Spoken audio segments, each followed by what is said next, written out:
شاف سوق الانتقالات الصيفية في الدوري المغربي برقم قياسي قبيل ساعاته الأخيرة، حيث فضلت العديد من الأندية انتظار اللحظات الحاسمة لإبرام صفقاتها، ما جعل اليوم الأخير يتحول إلى سباق محموم شهد أكثر من 60 صفقة.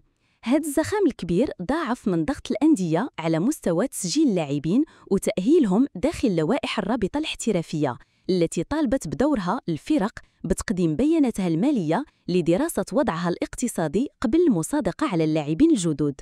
وتصدر نهضة الزمامرة والنادي المكناسي قائمة الأكثر نشاطاً بعدما أبرم كل منهما 19 صفقة جديدة، في حين واصل الوداد فرض حضوره كأحد كبار الدوري ب15 صفقة، متفوقاً على غريميه الجيش الملكي والرجاء الرياضي اللذين اكتفى كل منهما ب12 صفقة.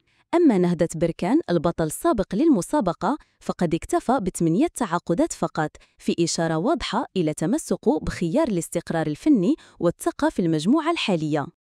قرر مهاجم الرجاء السابق بين مالانغو قراراً استثنائياً يهم وضعه الرياضي وله علاقة بحبه القميص النادي الأخضر لتألق معه قبل الاحتراف في الخليج العربي. وأسس بين مالانغو فريقاً في الكونغو الديمقراطية اتخذ له من الشعارات شعار الرجاء الرياضي المرتبط بالنسر الرجاء الرياضي للنادي، وسمى مالانغو فريقه بالنسور السود في إشارة إلى تعلقه بالرجاء الرياضي ليوصف ويتخذ من النسور لقباً شعاراً.